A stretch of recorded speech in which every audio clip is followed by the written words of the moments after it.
এক গাল হাসি নিয়ে আরহামের সামনে দাঁড়িয়ে আছে প্রিয়তা। অথচ মনের ভিতরে বয়ে চলেছে প্রিয় মানুষের থেকে দূরে চলে যাওয়ার বিষাদ। কিশোরী জীবন থেকে যেই মানুষকে মনের মাঝে সুপ্তভাবে ভালোবেসে এসেছে, এখন তাকে রেখে চলে যেতে হবে অন্য এক শহরে। মনে বিষাদের সুর, কিন্তু চোখে মুখে হাসির ঝিলিক নিয়েই প্রিয় মানুষটার সামনে এসে দাঁড়িয়েছে। একটু আগের বলা কথা এক প্রকার তুড়ি মেরে উড়িয়ে দিয়ে হাসি মুখে আরহামকে দেখে চলেছে। চোখে মুখের উল্লাস দেখে মনে হচ্ছে, না জানি কোনো মহৎ কাজ করেছে। অথচ প্রিয়তা খুব ভালো করেই জানে, কোন রাম গুরুর ছানাকে এমন প্রশ্ন করেছে। হয়তো ধমক দিবে, নয়তো এই দোতলার ব্যালকনি থেকে টুপ করে নিচে ফেলে দিবে। কোমর এবং হাত দুইটাই ভেঙে গুড়িয়ে যাবে। তবুও মনে সাহস নিয়ে এমন প্রশ্ন করেছে। তোর বয়স কত? এই তো 21 বছর 2 মাস। কিন্তু কেন? আরহামের কথার ঝটপট উত্তর দিয়ে আবারও কপাল কুঁচকে প্রশ্ন করল। আরহাম এত তাড়াতাড়ি প্রিয়তার বয়সের কথা ভুলে গেল? আরহাম তো এত সহজে কিছু ভুলে যায় না। তোর আর আমার বয়সের ডিফারেন্স জানিস? তুই একটা বাচ্চা মেয়ে। বাচ্চা? আমি মোটেও বাচ্চা মেয়ে না। আমি এখন বড় হয়েছে। দাদি তো বলে দাদির নাকি 15 বছরে বিয়ে হয়েছিল আর 21 বছর বয়সে বড় বাবা 4 এবং বড় ফুপির 3 বছর হয়ে যায়। তাহলে আমি কি করে ছোট হলাম বলো? কোমরে দুহাত রেখে বৃঙ্গ লোকের মতো কথাগুলো বলল প্রিয়তা। প্রিয়তার কথা শুনে ঠাস করে হাতে থাকা বই বন্ধ করে দিল আরহাম। কিছুক্ষণ আগে। আরহাম ভাই। মেয়েলি কণ্ঠ শুনে ব্যালকনি থেকে দরজার দিকে দৃষ্টিপাত করার চেষ্টা করল আরহাম। কিন্তু কাউকে দেখতে পেল না। ব্যালকনি থেকে রুমের দরজা সব ভালো করে দেখা যায় না। আরহাম ভাই, আপনি লাভ ম্যারেজ করবেন নাকি অ্যারেঞ্জ ম্যারেজ? কথাটা ঠিক আরহামের সামনে এসে দাঁড়িয়ে বলল প্রিয়তা। এত দ্রুত গতিতে প্রিয়তা দরজা থেকে সামনে চলো এলো হাওয়ার বেগে ছুটে চলে নাকি এই মেয়ে? বর্তমানে।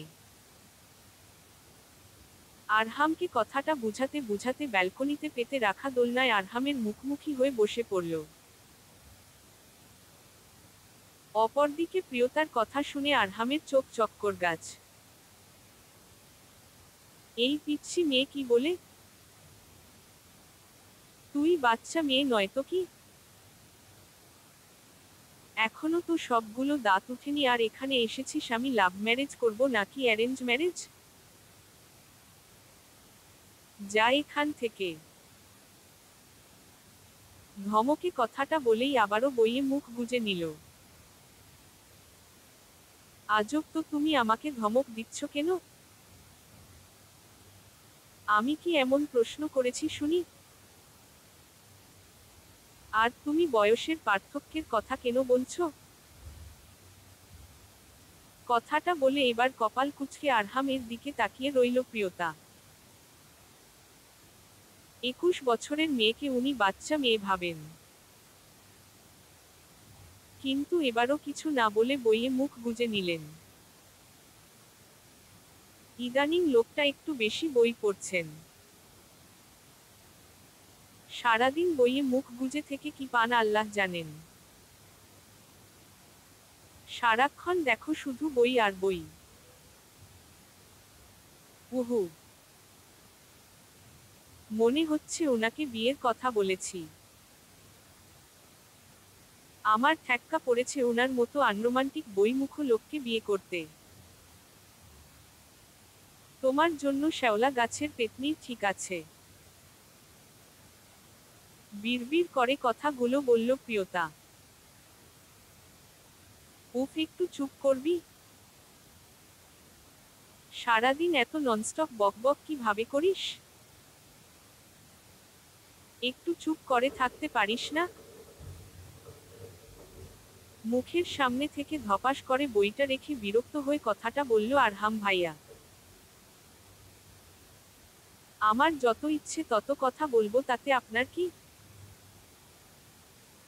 আপনার আমার কথা শুনতে ইচ্ছে না হলে কানে তুলো দিয়ে বসে থাকবেন। আর হ্যাঁ, আমি চলে যাচ্ছি, আর আসবো না আপনাদের বাসায়। শুনতে হবে না আমার বকবকানি। কথাটা বলেই টি টেবিলের উপর প্রিয়তা নিজের টিসির কাগজ রেখে স্থান ত্যাগ করল। আগামী এক সপ্তাহের জন্য আর এইমুখো হবে না বলে ঠিক করা হলো। রাগে দুঃখে ইচ্ছে করছে হাত পা ছড়িয়ে ছিটিয়ে কান্না করতে। উনি এমন কেন? উনি কি আমায় কখনো বুঝতে পারবে না? লম্বা একটা দীর্ঘশ্বাস নিয়ে ঠিক করে নিল যেহেতু আগামী সপ্তাহে প্রিয়তা চলে যাচ্ছে, তাই 7 দিন প্রিয়তা আর আরহামের সামনে যাবে না। পরের দিন ভার্সিটিতে যাওয়ার কথা থাকলেও ভার্সিটি যাওয়া হলো না প্রিয়তার। বিকেলে ফুপিদের বাড়ি যাওয়া হয় প্রতিদিন, তাও যাওয়া হলো না। যখন একবার ঠিক করে নিয়েছে অমুখো হবে না, তখন আর হবে না। কিন্তু তৃতীয় দিনের মাথায় সন্ধ্যায় ফুপি আর আরহাম ভাই এলেন এ বাড়ি। কি রে প্রিয়তা, তোর কি শরীর খারাপ? এখন আর আমাদের বাড়িতে যাস না কেন? কথাটা বলে ফুপি প্রিয়তার কপালে হাত দিয়ে দেখে নিলেন অসুস্থ নাকি। না ফুপি, আমি সম্পূর্ণ সুস্থ আছি। আসলে একটু মন খারাপ। কিছু দিন পর তো তোমাদের সবাইকে রেখে চলে যাব, তাই মন খারাপ। আর যাওয়ার আগে একটু সবার সাথে সময় কাটিয়ে যায়, তাই আর তোমাদের বাড়িতে যাওয়া হয় না। আমি বুঝি তোর কেউ না? হঠাৎ এমন কথা কেন বলছো ফুপি? ফুপির কথা শুনে ফুপিকে প্রশ্ন করে তার মুখের দিকে তাকিয়ে রইল প্রিয়তা। আমি যদি তোর কেউ হতাম তাহলে তো আমার সাথেও কিছু সময় কাটিয়ে যেতে চাইতি। মা আর বাবা তোর কাছে যেতে পারলেও ফুপি তো আর যেতে পারবে না। কিন্তু তুই যে ফুপিকে আপন মনে করিস না, যার জন্য চলে যাওয়ার আগে একটাবার আমার সাথে দেখা করার কথা মনে করলি না? ফুপি যে কথাগুলো অভিযোগ কণ্ঠে বলল সেটা ফুপির কথা শুনে বুঝতে পারে প্রিয়তা। প্রিয়তা বুঝতে পারল এখানে নিজের ভুল হয়েছে। বদলোকের জন্য নিজের ফুপির থেকে দূরে থাকা একটুও উচিত হয়নি। সরি ফুপি, আর এমন ভুল করব না। এই দেখো, আমি কানে ধরেছি। দুই কানে হাত দিয়ে অপরাধী কণ্ঠে কথাটা বলল প্রিয়তা। সরি বললেই আমি ক্ষমা করব না। তার জন্য তোমাকে আমার একটা কথা রাখতে হবে। তবেই আমি তোমাকে ক্ষমা করব।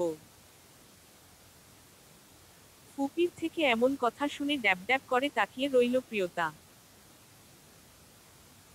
ফুপি প্রিয়তাকে তখন তুমি করে বলে যখন ফুপি বেশি অভিমান করে।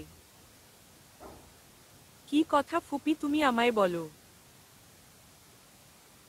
তবুও তুমি আমার উপর অভিমান করে থেকো না। তোমাকে এখন আমাদের সাথে আমাদের বাড়ি যেতে হবে এবং এখানে যে কয়দিন আছো মানে আর 4 দিন, এই 4 দিন আমাদের বাড়িতে থাকতে হবে। ফুপির কথা শুনে মনে মনে খুশি হলেও মুখে সেটা প্রকাশ করল না প্রিয়তা। প্রিয়তা শুধু ফুপির পাশে মোবাইল নিয়ে ব্যস্ত হয়ে বসে থাকা আরহাম ভাইয়ার দিকে তাকিয়ে রইল। বদলোকটা একটাবারও প্রিয়তার দিকে তাকিয়ে দেখল না। প্রিয়তা যে এখান থেকে চলে যাবে তাও একটাবারের জন্য প্রিয়তার সাথে দেখা করতে এলো না। আয়েশা মেয়েটা তো কিছুদিন পর চলেই যাবে, আমার কাছে না হয় আরেকটা দিন থাকলো। অন্তত আজকের রাতটা আমার কাছে থাকুক। আগামীকাল তোমাদের বাড়িতে না হয় যাবে। চায়ের কাপ ফুপির দিকে এগিয়ে দিতে দিতে কথাটা বলল প্রিয়তার মা প্রেমা রহমান। কিন্তু বড় ভাইয়ের বউয়ের কথা পছন্দ হলো না আয়েশা বেগমের। ভাবি প্রিয়তা যেমন তোমার মেয়ে তেমন আমারও মেয়ে। তুমি তো মেয়েকে বাপের বাড়ি পাঠিয়ে দিচ্ছ, ইচ্ছে হলেই মেয়ের সাথে দেখা করে আসতে পারবে, সময় কাটিয়ে আসতে পারবে। কিন্তু আমি চাইলে কি আর সেটা পারবো? আর আমার বাড়ি কি এখান থেকে খুব দূরে? উহু, মাত্র 2 বাড়ি পিছিয়ে আমাদের বাড়ি। তুমিও চলে যেও। তবুও আমি আমার মেয়েকে 4টে দিন আমার কাছে রাখবো। কথাগুলো বলতে বলতে চায়ের কাপে চুমুক দিলেন আয়েশা বেগম। ননদের কথা শুনে প্রেমা রহমান কিছু বলতে পারলেন না। শুধু ননদের পাশে বসে থাকা আরহামের দিকে তাকিয়ে দেখলেন। রাত 1:20।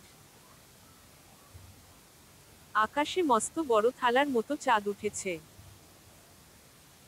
চাঁদের আশেপাশে ঝলমল করা শত শত তারা।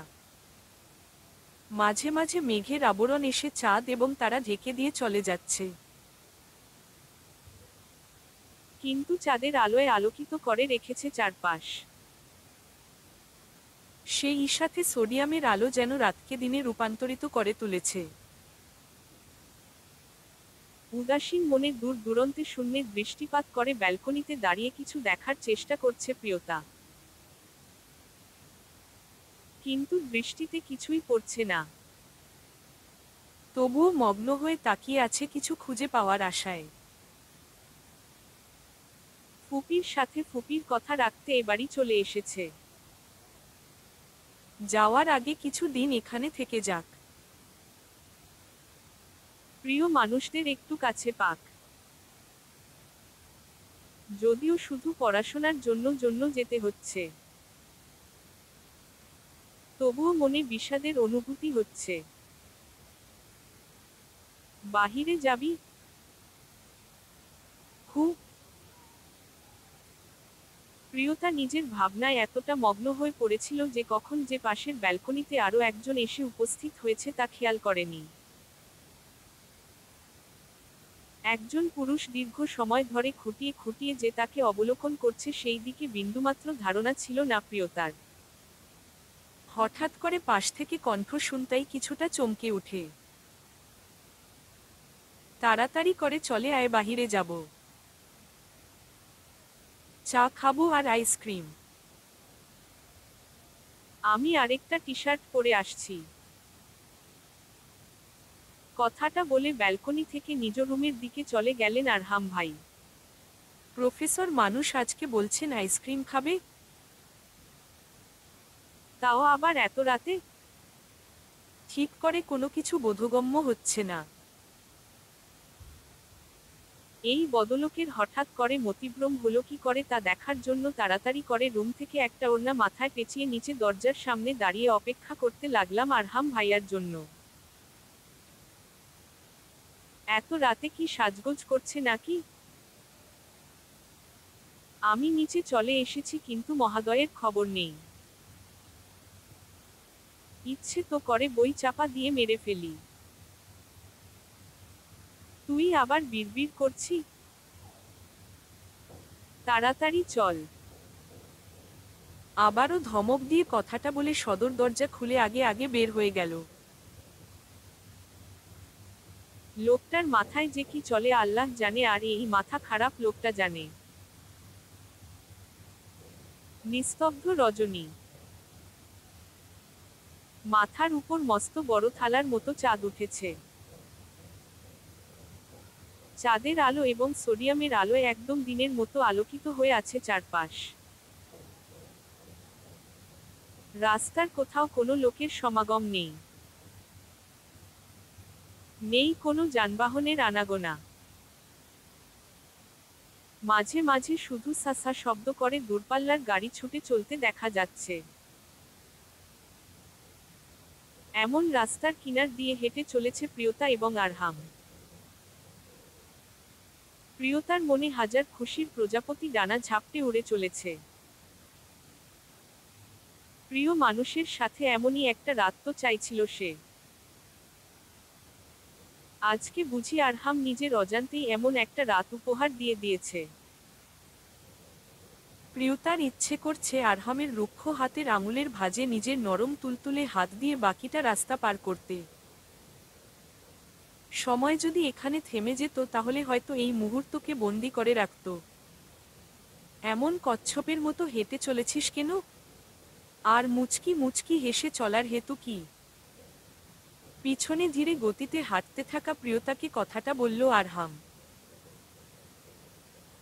আরহামের কণ্ঠ শুনে আরহাম এবং নিজের দূরত্ব দেখে মাথা দুদিকে হেলে না করে দ্রুত পায়ে আরহামের পাশাপাশি গিয়ে দাঁড়ায়। আরহাম ভাই। হু। আমি চলে গেলে আমাকে আপনার মনে পড়বে? কথাটা বলেই সেখানে থেমে যায় প্রিয়তা। সেই সাথে থেমে যায় আরহাম। প্রিয়তার প্রশ্নে পাশ ফিরে একবার প্রিয়তার দিকে দৃষ্টি নিক্ষেপ করে আবারও আগের মতো হাঁটতে শুরু করে আরহাম। তোকে মনে পড়ার মতো কি আছে? বরং আমার জন্য ভালো হবে তুই না থাকলে। আমাকে এত কেউ বিরক্ত করতে পারবে না। কারো ননস্টপ বকবক শুনতে হবে না। আমার জন্য তো ভালোই। আমি বরং খুশিই হব। আর আর কি আরহাম ভাই? আর হচ্ছে, এখন ফুচকা খাওয়া হবে। প্রিয়তার প্রশ্নকে এক প্রকার এড়িয়ে গিয়ে কথাটা বলল আরহাম। আরহামের কথা শুনে কোনো কিছু না বলে আরহামের দিকে তাকিয়ে রইল প্রিয়তা। খুঁটিয়ে খুঁটিয়ে আরহামকে দেখতে লাগলো। কি আছে এই 28 বছর বয়সী পুরুষের মাঝে যা একটা সদ্য 21-এ পা দেয়া তরুণীকে আষ্টেপৃষ্ঠে মায় জড়িয়ে ধরেছে? দেখতেও তো আহামরি কিছু না। 6 ফুট লম্বা পুরুষের গায়ের রং উজ্জ্বল শ্যামবর্ণের, চোখ দুটো একদম ছোট ছোট। মাথায় ঘন চুল আর এই তো সুঠাম দেহ আর গালে খোঁচা খোঁচা চাপ দাড়ি। এতেই কি একটা মেয়েকে মায় আটকানো যায়? এই প্রশ্নের উত্তর প্রিয়তার কাছে নেই। মাঝে মাঝে প্রিয়তার ইচ্ছে করে আরহামের কাছে জিজ্ঞেস করতে যে, আপনি তো আহামরি সুন্দর না, তাও কি করে একটা তরুণীকে এত মায় আবদ্ধ করলেন? কিন্তু কথাটা আর জিজ্ঞেস করতে পারে না। তোমার ভালোর জন্য যদি আমার তোমাকে দূরে করতে হয় তবে আমি তাই করব। জ্যোৎস্না ঘেরা রাতে খোলা আকাশের নিচে দাঁড়িয়ে দাঁড়িয়ে আইসক্রিম খাচ্ছে প্রিয়তা। প্রিয়তার থেকে একটু দূরত্ব বজায় রেখেই প্যান্টের পকেটে হাত দিয়ে দাঁড়িয়ে আছে আরহাম। আর চোখে একটু পর পর আইসক্রিম খেতে থাকা প্রিয়তাকে দেখে চলেছে।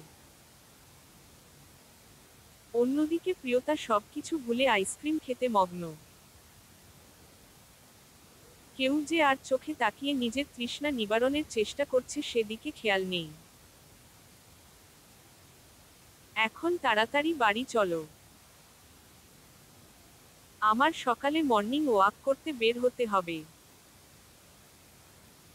সো এখন তাড়াতাড়ি চলো। আমি আরো দুটো আইসক্রিম খেয়ে যাব ভাইয়া। আপনি আমার জন্য আর দুটো আইসক্রিম নিয়ে আসুন প্লিজ। আরহামের কথা শেষ হতেই প্রিয়তা কথাগুলো বলে আবারও হাতে থাকা আইসক্রিম খেতে লাগলো। প্রিয়াতার কথা শুনে আরহাম কিছু বলতে চেয়েও থেমে গেল। অলরেডি 4টা আইসক্রিম শেষ হওয়ার পথে, এখন আরো দুটো। আরহাম কিছু না একটা দীর্ঘশ্বাস ফেলে আরো দুটো আইসক্রিম নিয়ে প্রিয়তার কাছে এগিয়ে গেল। আরহাম ভাই, আপনাকে একটা প্রশ্ন করি? আরহাম চলে আসতেই হাতে থাকা আইসক্রিমের শেষ অংশ মুখে পুরে নিয়ে কথাটা বলল প্রিয়তা। হ্যাঁ বলো, এইটা ছাড়া আমি তো আর কিছু করছিও না। কানের পর্দা ফেটে যাওয়ার পথে আছে এখন। প্রিয়তার দিকে আইসক্রিমগুলো এগিয়ে দিয়ে ডোন্ট কেয়ার ভাব নিয়ে কথাটা বলল। আরহামের কথা শুনে কোনো প্রকার রাগ না করে মুচকি হেসে আইসক্রিমগুলো হাতে নিয়ে ধীরে পায়ে হেঁটে যেতে লাগলো প্রিয়তা। আমি চলে গেলে আপনি আমায় দেখতে যাবেন আরহাম ভাই? দেখে করতে যাবেন আমার সাথে? হাঁটতে হাঁটতে হঠাৎ থেমে গিয়ে আরহামের দিকে তাকিয়ে প্রশ্ন করল। প্রিয়তার প্রশ্ন শুনে কপালে ভাঁজ পড়ল আরহামের। সোডিয়ামের আলো এবং জ্যোৎস্না থাকায় আরহামের কপালের ভাঁজ স্পষ্ট দেখতে পাচ্ছে প্রিয়তা।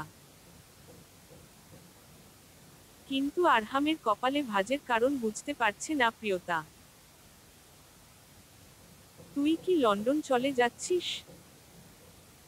নাকি শ্বশুর বাড়ি চলে যাচ্ছিস?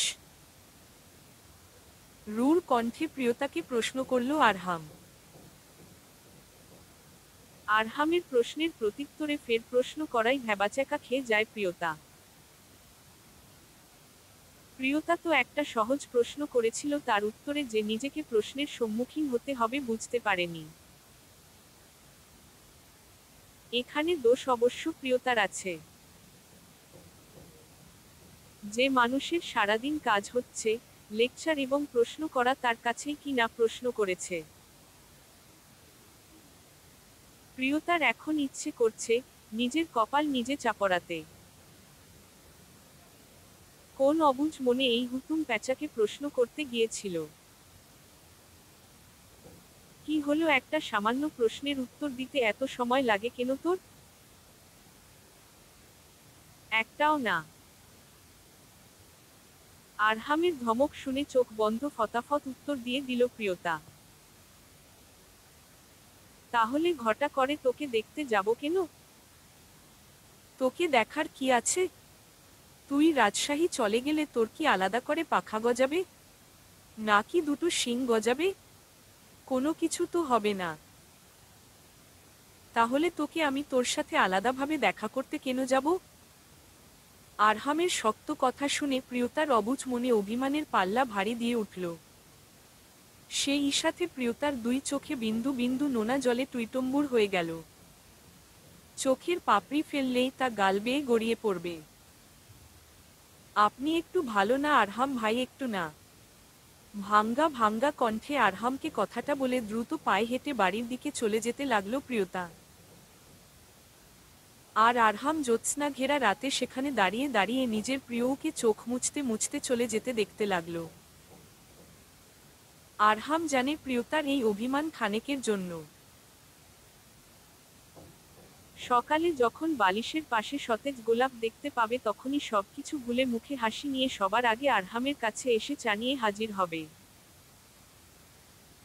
আর ভুলে যাবে কি জন্য তার মনে অভিমানের দেখা মিলেছিল। তোমার ভালোর জন্য যদি আমার তোমাকে দূরে করতে হয় তবে আমি তাই করব। আমার জন্য তোমার মনে যেই ভালোবাসা আছে তা থেকে তোমার বেরিয়ে আসতে হবে প্রিয়। আমার অনিশ্চিত জীবনের সাথে তোমাকে বেঁধে রাখার অধিকার আমার নেই প্রিয়। তোমার উজ্জ্বল ভবিষ্যৎ, সুন্দর জীবনের জন্য আমার থেকে তোমাকে দূরে রাখতেই হবে। আর আমি তোমাকে না হয় দূর থেকে ভালোবেসে যাব। আমার ভালোবাসার সত্যতা তুমি কখনো জানতে পারবে না প্রিয়। আরহাম নিজে নিজে কথাগুলো বলে সেও ধীরে পায়ে প্রিয়তার পিছন পিছন হেঁটে চলে গেল।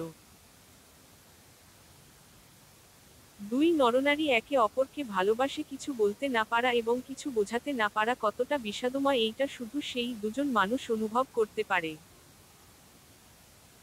এ কেমন ভালোবাসা যেই ভালোবাসায় ভালোবাসার পরেও ভালোবাসি বলতে পারে না, এ কেমন ভালোবাসা যেই ভালোবাসায় ভালোবাসার উষ্ণ আলিঙ্গন হয় না। এমন ভালোবাসা যেন কারো জীবনে না আসে। নতুন ভোর, নতুন সকাল, নতুন দিন এবং পুরানো মানুষজনের জন্য ভালোবাসার নতুন অনুভূতি। সকাল সকাল পাখির কলকাকলিতে মুখরিত হয়ে উঠেছে চারপাশ। সেই ঈশাতে ব্যস্ত নগরীর সকাল সকাল কর্মজীবী মানুষ ছুটে চলেছে নিজের গন্তব্যে। এবং সে ঈশাতে যান চলাচল ছুটতে শুরু করেছে। আরহাম সকাল সকাল মর্নিং ওয়াক করতে বের হয়। প্রতিদিন ফজরের সালাত আদায় করার পর হাঁটতে বের হয়। তার মতে সূর্যোদয় দেখার সাথে সাথে মানুষের মনে এক নতুন নতুন অনুভূতি, নতুন চিন্তাধারা এবং জীবনের সবকিছু ভুলে নতুন আরম্ভ করা যায়। সকালের মিষ্টি শুভ আরম্ভ আরহাম বেশিরভাগ সময় প্রিয়তাদের বাড়িতে চা দিয়ে করে। কিন্তু আজকে আরহাম নিজের বাড়িতে এসেছে। সকাল সকাল এই বাড়িতে সবাই ঘুম থেকে উঠে যায়। কিন্তু আরহাম এখনো ড্রয়িং রুমে কাউকে দেখতে পায়নি। আরহাম ড্রয়িং রুমের দেয়ালে ঝুলিয়ে রাখা বড় ঘড়ির দিকে তাকিয়ে সময় দেখে নিল। সকাল 8:15। 9:30টার দিকে তাকে ভার্সিটিতে যেতে হবে। কাউকে এখনো উঠতে না দেখে আরহাম কিছুটা চিন্তিত হয়ে বসা থেকে উঠে দাঁড়ালো। কারো সকাল সকাল আদা দিয়ে চা খাওয়ার অভ্যাস আছে, মনে হয় টেবিলের উপর চা রাখা আছে। যদি কারো খেতে ইচ্ছে করে তাহলে খেয়ে নিতে পারে। নিজের জন্য চা এবং পরোটা হাতে নিয়ে কিচেন থেকে বের হয়ে ডাইনিং টেবিলে বসতে বসতে কথাটা আরহামের উদ্দেশ্যে কথা বলল প্রিয়তা। প্রিয়তার এমন কথা শুনে শব্দবিহীন হাসল আরহাম। পিছন ফিরে ডাইনিং টেবিলের দিকে তাকিয়ে দেখে প্রিয়তা চেয়ারে বসে চায়ে চুমুক দিচ্ছে। প্রিয়তার দিকে তাকাতেই মুখ থমথমে হয়ে গেল। প্রিয়তা শুভ্রা রঙের একটা থ্রিপিস পরেছে। ফর্সা শরীরে সাদা শুভ্র রঙের জামায় প্রিয়তাকে যেন একটু বেশি সুন্দর লাগছে। আচ্ছা, প্রিয়তা কি জানে সাদা রঙের পোশাকে কতটা মায়াবীয় লাগে? শুভ্র শিউলি ফুলের মতো লাগে। আরহামের ইচ্ছে করে প্রিয়তা নামক শুভ্র পরীর সুবাস নিতে। কিন্তু সবকিছু কি চাইলেই সম্ভব হয়? হয়তো হয়, আবার হয়তো হয় না। তবে সব ইচ্ছার জন্য চেষ্টা এবং প্রার্থনা করার প্রয়োজন। এইটা কি পড়েছিস?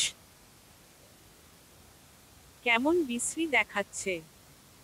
এখনই রুমে গিয়ে এই জামা চেঞ্জ করে আসবি, নয়তো তোর সব পোশাক আমি ডাস্টবিনে ছুঁড়ে ফেলে দিয়ে আসব। আরহামের বাজখাই গলায় কথাটা শুনে চমকে যায় প্রিয়তা।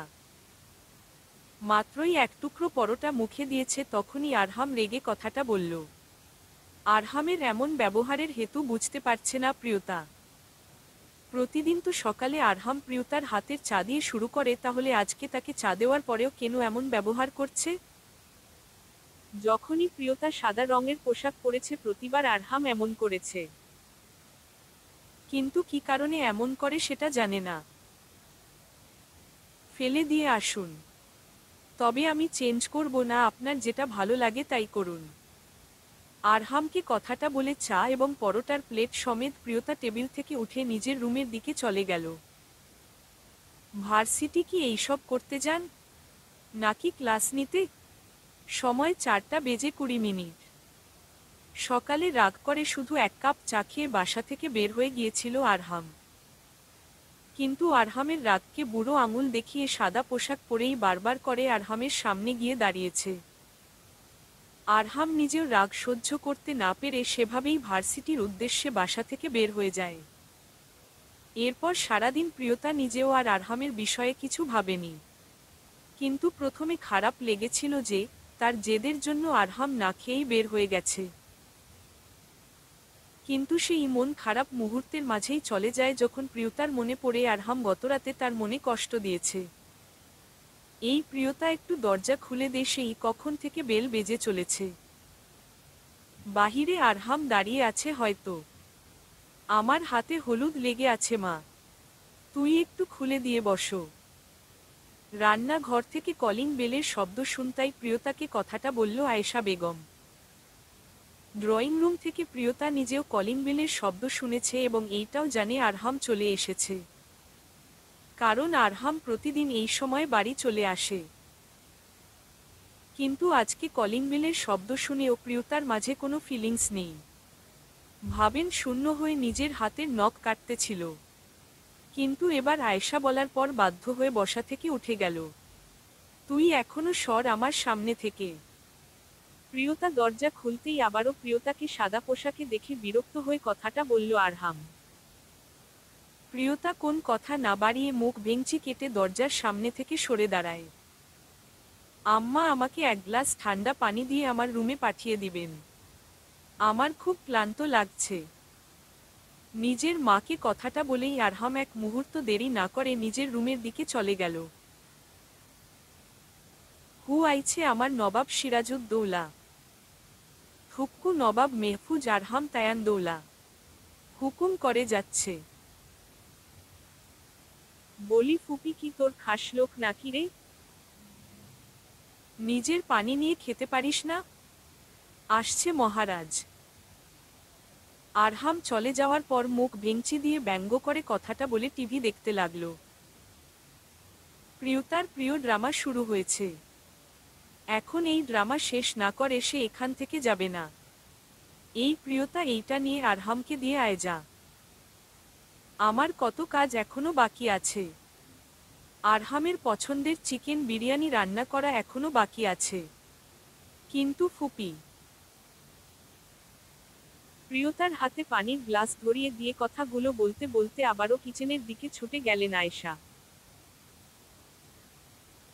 অপরদিকে প্রিয়তা মুখ ভার করে সেখানে দাঁড়িয়ে রইল। আমি কিছুতেই যাব না। আমার কি খেয়ে কাজ নেই আর? এই হুতুম পেঁচার জন্য আমি পানি নিয়ে যাব? কখনোই যাব না। ভার মেয়ে যাক বজ্জাত লোক।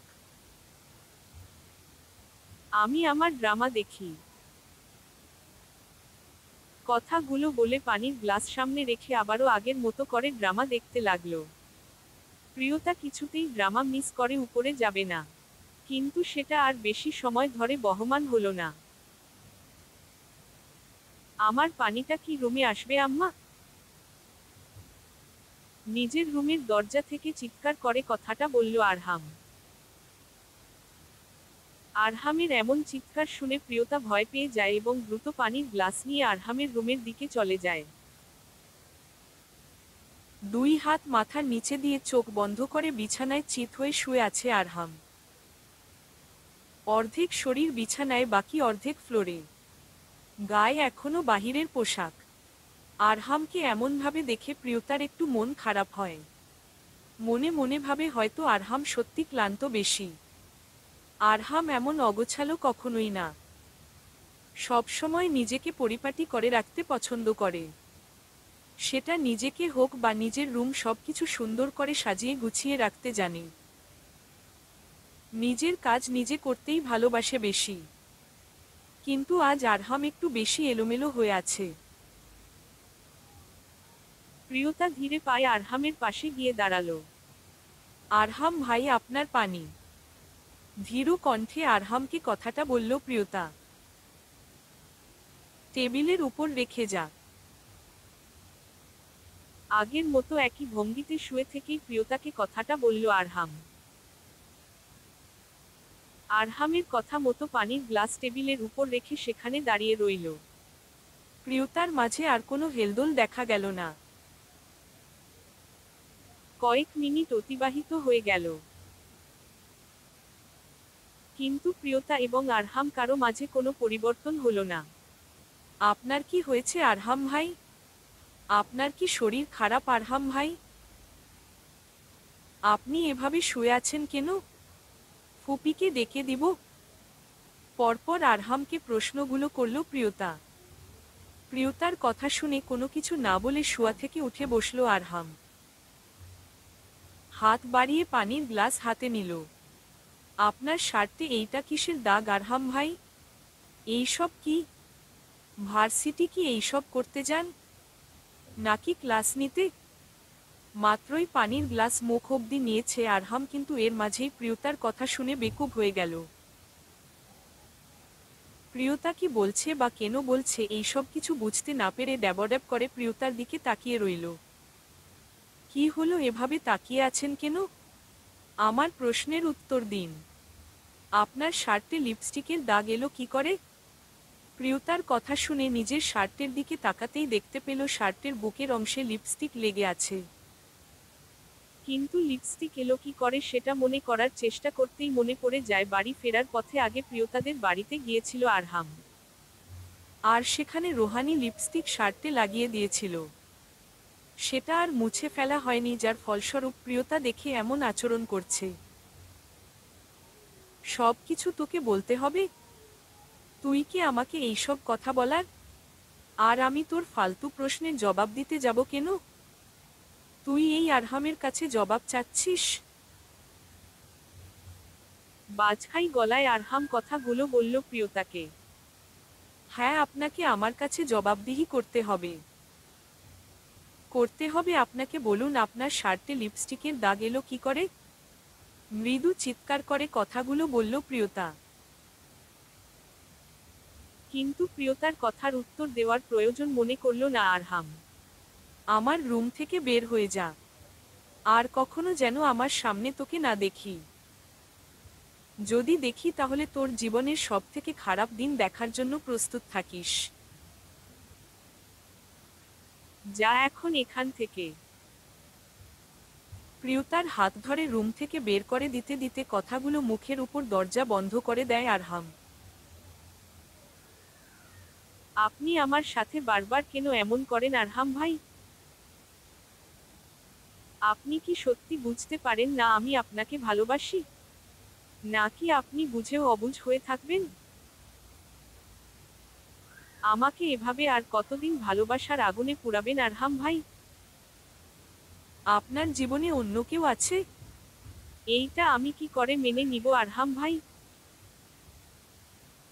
আমি আপনাকে অন্য কারো সাথে কি করে দেখব? যাকে নিয়ে স্বপ্ন বুনি তাকে অন্যের পাশে কি করে দেখব আমি? দরজার সামনে বসে কান্না করতে করতে কথাগুলো বলল প্রিয়তা। কিন্তু প্রিয়তার কথাগুলো কি রুমের ভিতরে থাকা গম্ভীর পুরুষের হৃদয় স্পর্শ করতে পেরেছে? হয়তো পেরেছে, নয়তো পারেনি। যাকে ভালোবাসা যায় আবার সেই ভালোবাসার মানুষকে কষ্ট দেওয়ার থেকে আর কঠিন কিছু হয় না। ভালোবাসার পরেও ভালো না বাসার অভিনয় করে যাওয়া বড্ড কঠিন। তুমি কি করে বুঝবে প্রিয় কাউকে ভালোবাসার পরেও ঘৃণা করার নাটক করার কষ্ট কতটা? তুমি তো তাও কান্না করতে পারো, নিজের কষ্ট শেয়ার করতে পারো, কিন্তু আমি যে চেয়েও কিছু করতে পারি না। রাত 2:10 আজ আকাশে কোনো চাঁদের দেখা নেই। চারদিকে অন্ধকার, শুধু এলোমেলো বাতাস বয়ে চলেছে। হয়তো দূরে কোথাও বৃষ্টি হচ্ছে। মাঝে মাঝে মেঘের গর্জন শোনা যাচ্ছে। এই গভীর রাতে একজন পুরুষ হাঁটু মুড়ে বসে আছে প্রিয়তার মুখের কাছে। প্রিয়তা, সে তো জানালার ফাঁক গলিয়ে আসা উতলা বাতাস শীতের দেখা মিলিয়ে দিচ্ছে। ক্ষণে ক্ষণে কেঁপে উঠছে প্রিয়তা। শীতের জন্য বারবার গায়ের উপর থাকা বেডশিট গায়ে ভালো করে জড়িয়ে নিচ্ছে। কিন্তু প্রিয়তার এই ঘুমন্ত মায়াবী মুখশ্রী একজন পুরুষের মনে ঝড় তুলে দিচ্ছে। কিন্তু মন্দ কাজ করতে ইচ্ছে করছে। কিন্তু পুরুষ নিজেকে যতটা সম্ভব চেষ্টা করছে কঠিন করে রাখতে। কিন্তু প্রিয়তার নিষ্পাপ মুখ সেটা বারবার ভুল প্রমাণ করে দিচ্ছে। তুমি কি করে বুঝবে প্রিয় কাউকে ভালোবাসার পরেও ঘৃণা করার নাটক করার কষ্ট কতটা? তুমি তো তাও কান্না করতে পারো, নিজের কষ্ট শেয়ার করতে পারো, কিন্তু আমি যে চেয়েও কিছু করতে পারি না। আমি তো পুরুষ, আমাকে সবকিছু করতে নেই, আমাকে সবকিছুতে মানায় না প্রিয়। প্রিয়তার গালে হাত বুলিয়ে দেওয়া শেষ করে নিজের প্রিয়তার ললাটে অধর ছুঁয়ে দিয়ে কথাগুলো বলল আরহাম। আরও কিছু সময় নিয়ে প্রিয়তার দিকে তাকিয়ে রইল আরহাম। কান্না করার জন্য চোখ মুখ কেমন ফুলে ফেপে রয়েছে। তবুও আরহামের কাছে প্রিয়তাকে সুন্দর লাগছে।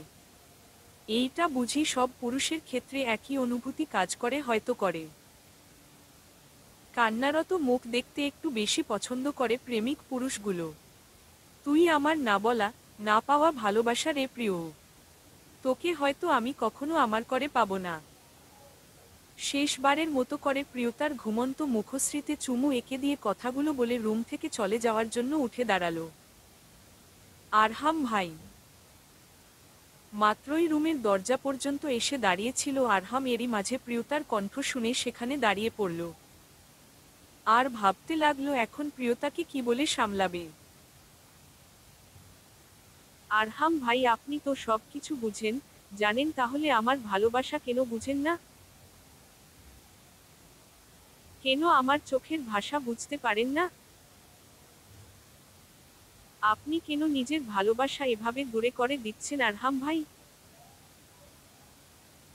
কথাগুলো বলতে বলতে বিছানা থেকে নেমে এসে আরহামের পিছনে দাঁড়ালো প্রিয়তা। প্রিয়তার কথা শুনে আরহাম আগের ন্যায় নিরুত্তর ভাবে দাঁড়িয়ে রইল। সেই সাথে নিজের মস্তিষ্কে চাপ দিতে লাগলো কিছু একটা বলে প্রিয়তার কথাগুলো এড়িয়ে যাওয়ার জন্য। ভালোবাসা, তাও আবার আমি? তোকে? আমি তোকে? মিথ্যা কথা বলবেন না আরহাম ভাই। আমি আপনার সব কথা শুনেছি, তাই আমাকে মিথ্যা কথা বলার একদম চেষ্টা করবেন না। আপনি যে আমাকে ভালোবাসেন এইটা আমি জানি। আপনি যদি আমাকে ভালো না বাসেন তাহলে কেন এত রাতে আমার রুমে এসেছেন? কেন আপনি আমার কপাল ছুঁয়ে দিলেন? প্রিয়তার কথা এবার আর কিছু বলতে পারল না আরহাম। প্রিয়তা যে সব কিছু শুনে নিয়েছে বুঝতে বাকি নেই। এখন চাইলেও কোন মিথ্যের আশ্রয় নিতে পারবে না। তার মানে এত সময় তুই ঘুমিয়ে থাকার নাটক করছিলি? আরহামের কথা শুনে প্রিয়তা কিছু বলল না, বরং এক পা আরহামের দিকে এগিয়ে গেল। আরহাম ভাই, ঠোঁটে চুমু খেলে কি থুতু খাওয়া হয়? ঘৃণা করে না? পেট খারাপ করে না? নিজের কথা প্রশ্নের জবাবে প্রিয়তার থেকে এমন উত্তর শুনে কপাল কুঁচকে যায় আরহামের। সে প্রিয়তাকে কি জিজ্ঞেস করছিল সেটা বেমালুম ভুলে বসল। এই মেয়ের মাথা খারাপ হয়ে গেল নাকি? নাকি জ্বর টর এলো? এদিকে আয় তো দেখি, তোর জ্বর হলো নাকি? এইসব কি অদ্ভুত কথা বলছিস প্রিয়তা? কথাটা বলে প্রিয়তার কপালে হাত দিয়ে দেখে নিল জ্বর এসেছি নাকি। না, ঠিক তো আছে। শরীরের তাপমাত্রা ঠিক আছে। তাহলে এমন কথা? আহা আরহাম ভাই, বলুন না। আমি একদম ঠিক আছি। ঠোঁটে চুমু খেলে কি থুতু খাওয়া হয়? উহু, আমি তোকে কিছু কথা বলছি, ঠিক আছে? এর মাঝে তুই তোর উত্তর পেয়ে যাবি। ঠিক আছে, বলুন। আরহামের কথা শেষ হতেই সম্পূর্ণ মনোযোগ আরহামের দিকে দিল প্রিয়তা। কথা হচ্ছে আমরা থুতু কোথা দিয়ে ফেলি? উত্তর হচ্ছে ঠোঁট দিয়ে। তাহলে আমরা যখন থুতু ফেলি তখন আমাদের ঠোঁটে থুতু লেগে যায়। তাই যখন কেউ আমাদের ঠোঁটে চুমু দিবে তখন অপর ব্যক্তি থুতু খাবে। কিন্তু এখন কথা হচ্ছে, তুই চুমুটা কোন পর্যায়ে খাবি তার উপর নির্ভর করে তুই কতটা থুতু খাবি আর কতটা খাবি না। চুমুর আবার পর্যায়ক্রমে হয়।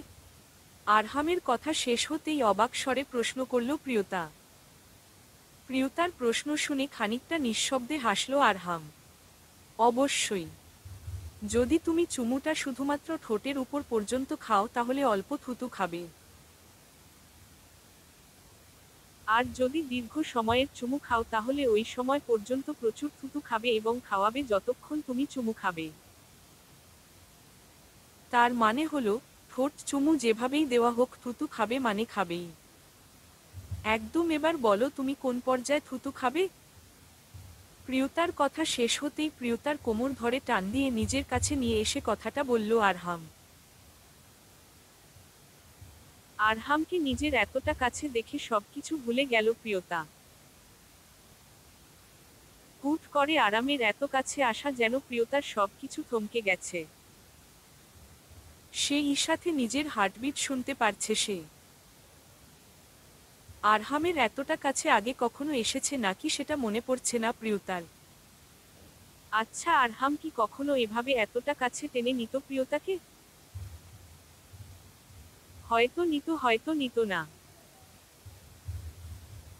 কিন্তু আজকে ভালোবাসার বহিঃপ্রকাশ ঘটতেই শক্ত পুরুষালী ভেদ করে একজন প্রেমিক পুরুষ বুঝি বের হয়ে এলো।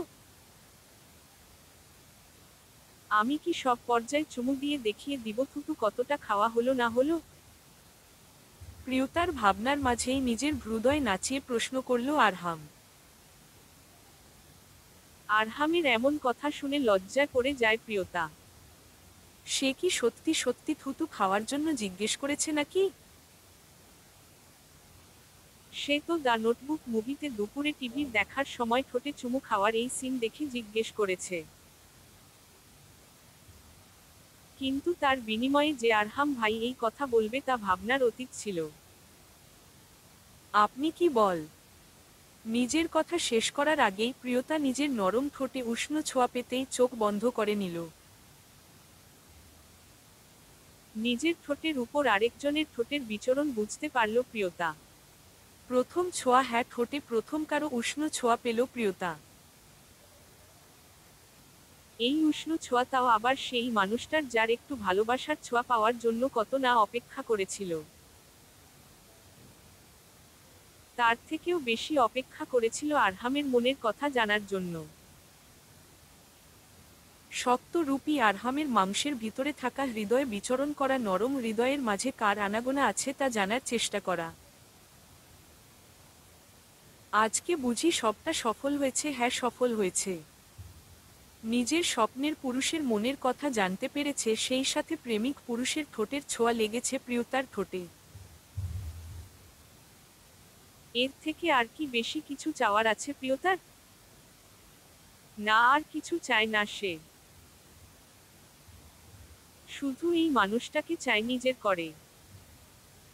আপনি আমার ভাগ্যে নাই থাকতে পারেন আরহাম ভাই, কিন্তু আপনি আমার মনের মাঝে সারা জীবন থেকে যাবেন। পিছঢালা রাস্তায় রক্তাক্ত হয়ে পড়ে আছে দুজন মানুষ। গায়ের শুভ্রাগা পোশাক রক্তে লাল রক্তিম বর্ণ ধারণ করেছে। দুজন মানুষ মাঝরাস্তায় পড়ে আছে, কিন্তু রাস্তায় থাকা কোনো মানুষ একটু সাহায্য করতে এগিয়ে আসছে না। সা সা করে গাড়ি ছুটে চলেছে। কিন্তু সবাই সবকিছু দেখেও না দেখার ভান করে ছুটে চলেছে। মানুষ কি অদ্ভুত, তাই না? দুজন মানুষ মৃত্যুর দ্বারপ্রান্তে দাঁড়িয়ে আছে, তবুও কারো মাঝে কোনো ফিলিংস কাজ করছে না। কেউ এইটা ভাবছে না তাদের হসপিটালে নিয়ে যাওয়া প্রয়োজন। কেউ এইটা ভাবছে না দুজন মানুষকে হসপিটালে নিয়ে যেতে পারলে হয়তো জীবনে বেঁচে যেতে পারে, তারা কিছুই ভাবছে না। তাদের কোনো মাথা ব্যথা নেই। মরে যাচ্ছে যাক, কোনো মায়ের বুক খালি হচ্ছে হোক। আমাদের কি? আমরা বরং তাকিয়ে তাকিয়ে উপভোগ করি। নিজের জ্ঞান হারানোর আগে প্রিয়তা মাঝ রাস্তায় পড়ে থাকা আরহামের দিকে ঝাপসা চোখে তাকালো। ঝাপসা চোখে দেখতে পেল একজন রিকশাচালক রিকশা থামিয়ে দৌড়ে ছুটে আসছে তাদের দিকে। তারপর জ্ঞান শূন্য হয়ে পিছঢালা রাস্তায় পড়ে গেল। দিনটা শুক্রবার থাকায় সকাল সকাল ঘুম থেকে উঠে প্রিয়তা আরহামের কাছে বায়না ধরেছে দুজন মিলে ঘুরতে বের হবে। আগামীকাল প্রিয়তা চলে যাবে, তাই আজকে যেন আরহাম তাকে সময় দেয়। আরহাম প্রিয়তার কথা শুনে ঠিক করে একদিন সময় দেওয়া যায়। এই বাহানায় কিছুটা কাছাকাছি আসা যাবে। প্রিয়তাকে একটু কাছে পাবার লোভে সেও রাজি হয়ে যায়। প্রিয়, এই প্যাকেট তোর জন্য। এইটার ভিতরে যা যা আছে সবগুলো পড়বি। আজকে এইটা পরে আমার সাথে বের হবি। প্রিয়তার হাতে একটা প্যাকেট ধরিয়ে দিয়ে কথাটা বলল আরহাম। সুন্দর রেপিং কাগজ দিয়ে মুড়ানো একটা প্যাকেট। রেপিং কাগজ কেমন ঝিলমিল করছে। আরহামের হাতে থেকে প্যাকেট নিয়ে ঘুরিয়ে ফিরিয়ে দেখে বোঝার চেষ্টা করল এইটা কিসের প্যাকেট, কিন্তু বুঝতে পারল না এইটা কিসের প্যাকেট। এইটা কিসের প্যাকেট আরহাম ভাই? আরহামকে কথাটা বলে প্রিয়তা প্যাকেট খুলে দেখতে চেষ্টা করল, কিন্তু তা করার আগেই আরহাম বাধা দিয়ে খুলতে নিষেধ করে দিল। উহু, এখন খুলবি না, রুমে গিয়ে খুলে দেখবি, আর তাড়াতাড়ি করে রেডি হয়ে নিচে নেমে আসবি, আজকে বাইক নিয়ে বের হব। প্রিয়তাকে প্যাকেট খুলতে না দিয়ে প্রিয়তাকে প্যাকেট সহ নিজের রুমের দিকে এগিয়ে দিল। প্রিয়তা নিজেও খুশিতে গদগদ হয়ে গেল। আরহাম নিজে থেকে সরাসরি তার জন্য কিছু নিয়ে এসেছে। খুশি মনে আরহামের রুম থেকে বের হয়ে নিজের রুমে চলে গেল। প্রিয় প্রিয়, আজকে আমাদের ভালোবাসার প্রথম দিন। আজকের দিন স্মরণীয় করে রাখার জন্য এই শুভ্র শাড়ি তোমার জন্য। আজকে তুমি নিজেকে শুভ্র পরী রূপে সাজিও, আমি আমার শুভ্র পরীর সাথে শহর ঘুরব। আমার শুভ্র পরী হয়ে থেকো। ইতি, তোমার আরহাম ভাই। চিঠিটা পড়ে মনে মনে হাসল প্রিয়তা। রুমে এসে প্যাকেট খুলতেই হতবাক হয়ে যায় প্রিয়তা। সম্পূর্ণ প্যাকেটের ভিতরে সাদা রঙের জিনিস দিয়ে ভরা। একটা সাদা শাড়ি, সাদা রঙের কাচের চুড়ি, সাদা স্টোনের টিপের পাতা, সাদা হিজাব, সাদা স্টোনের প্যান্ডেল, সাদা গোলাপ, একটা বেলি ফুলের গাজরা এবং বিভিন্ন রকমের চকলেট দিয়ে প্যাকেজ করা। প্রিয়তা সবগুলো জিনিস হাত বুলিয়ে ছুঁয়ে দেখল। এই জন্য কি আপনি সাদা পোশাকে আমায় দেখলে ক্ষেপে যেতেন আরহাম ভাই? আমি আপনার জন্য সাজব, আপনার মনের মতো করে নিজেকে সাজাবো। আপনি যে আমার ভালোবাসা আরহাম ভাই। চিঠিটা নিজের বুকের মাঝে জড়িয়ে ধরে কথাটা বলল প্রিয়তা। আজ যেন প্রিয়তার নিজেকে পাগল পাগল লাগছে। মনে হচ্ছে সে স্বপ্নে ভাসছে। নিজেই নিজেকে একটা চিমটি কাটল। না, একটা সত্যি। শাড়ি, চুড়ি, হিজাব, কপালে একটা টিপ, দুই চোখে কাজল এবং ঠোঁট লিপস্টিক দিয়ে আয়নায় একবার নিজেকে দেখে নিল প্রিয়তা। নিজেকে দেখে নিজেই লজ্জা পেয়ে গেল। ড্রেসিং টেবিল থেকে বেলিফুলের গাজরা হাতে নিয়ে রুম থেকে বের হয়ে যায় প্রিয়তা। আমার শুভ্র পরী। প্রিয়তাকে মূল ফটক দিয়ে বের হয়ে আসতে দেখেই কথাটা বলল আরহাম। বের হয়ে আসতে আসতে প্রিয়তা হাত দিয়ে দেখালো সাদা শার্টে আরহামকে সুন্দর লাগছে। এইটা পরিয়ে দিন আরহাম ভাই। হাতের গাজরা আরহামের দিকে এগিয়ে দিয়ে অন্য হাত বাড়িয়ে দিল গাজরা পরিয়ে দেওয়ার জন্য। প্রিয়তার কথা শুনে আরহাম নিজেও মুখে হাসি নিয়ে গাজরা ডান হাতে পরিয়ে দিল। তাহলে চলুন ম্যাডাম। আরহাম হাত বাড়িয়ে দিয়ে প্রিয়তাকে কথাটা বলল। প্রিয়তা হাসি মুখে আরহামের হাতের উপর নিজের হাতে তুলে দিল। তারপর দুজন ভালোবাসার মানুষ ছুটে চলল ভালোবাসার রাজ্যে, নিজেদের কিছু সুন্দর মুহূর্ত তুলে ধরতে। সারাদিন ঘোরাঘুরি করে এই তো বাড়ি ফিরছিল আরহাম আর প্রিয়তা। আর একটু গিয়ে গলির মোড়ে তাদের বাড়ি। কিন্তু কে জানো তাদের বাড়ি ফেরা হবে না। একটা দ্রুত গতিতে ছুটে আসা ট্রাক মুহূর্তের মাঝেই সবকিছু এলোমেলো করে দিয়ে গেল। বাইকের সাথে ট্রাকের ধাক্কা লেগে ছটিকে পড়ে যায় আরহাম এবং প্রিয়তা। আরহাম রাস্তার মাঝবরাবর আর প্রিয়তা রাস্তার কিনারে। মুহূর্তের মাঝেই সেখানে রক্তের ঢল বয়ে যায়। অতঃপর সবটা জানা। হসপিটালের করিডোরে বসে বসে কান্না করে চলেছে প্রিয়তার মা এবং আরহামের মা আয়েশা। পাশেই মুখ ভার এবং চিন্তা নিয়ে বসে আছে দুই পরিবারের বাকি সদস্যরা। ডাক্তার নার্স ছুটে চলেছে। ঘণ্টা খানেক আগে হসপিটালে নিয়ে আসা হয়েছে আরহাম এবং প্রিয়তাকে। প্রিয়তা খুব বেশি আহত না হলেও আরহামের পালস চলছে ধীর গতিতে। মুখের এক পাশ নষ্ট হয়ে গেছে, সেই সাথে প্রচুর রক্তক্ষরণ হয়েছে। ডাক্তার নিজেরাও কোনো ভালো খবর দিতে পারছে না। নার্স, আমার ছেলে কেমন আছে? অপারেশন থিয়েটার থেকে একজন নার্স বেরিয়ে আসতেই আয়েশা বেগম প্রশ্ন করলেন। এখনো কিছু বলা যাচ্ছে না, উনার পালস ধীরে গতিতে চলছে, আরও 2 ব্যাগ রক্ত লাগবে। আপনারা তাড়াতাড়ি করে রক্তের ব্যবস্থা করুন। আর আপনারা এভাবে পরিবেশ নষ্ট করবেন না, অন্যান্য রোগীদের সমস্যা হবে। এইটা হসপিটালে, সো একটু শব্দ কম করবেন। উক্ত কথাগুলো বলে নার্স আবারও অপারেশন থিয়েটারের ভিতরে চলে গেলেন। আরহামের মা আয়েশা বেগম মুখে আঁচল দিয়ে কান্না করতে করতে আগের জায়গায় বসে পড়লেন। প্রিয়তা পিছালা রাস্তা থেকে কিনারে পড়ার জন্য খুব আঘাত না পেলেও মাথায় আঘাত পায়, কপালে কেটে গিয়ে রক্তপাত হয়, হাত পা ছিলে যায়। হসপিটালে নিয়ে আসার পর মাথায় ব্যান্ডেজ করে ইঞ্জেকশন পুশ করে রাখা হয়েছে। অপেক্ষা জ্ঞান ফেরার। আমরা আমাদের সর্বোচ্চ দিয়ে চেষ্টা করেছি পেশেন্টকে সুস্থ করে তোলার, কিন্তু এত বেশি রক্তক্ষরণ হয়েছে এবং মুখের এক পাশ খুব বাজেভাবে নষ্ট হয়ে যাওয়ার ফলে আমাদের ছোট একটা অপারেশন করতে হয়েছে। কিন্তু পেশেন্টের পালস ধীরে গতিতে চলছে। যদি এভাবে চলে বা 48 ঘন্টার মধ্যে জ্ঞান না ফিরলে আমাদের আর কিছুই করার থাকবে না। কথাগুলো বলে একটা দীর্ঘশ্বাস ফেললেন ডাক্তার।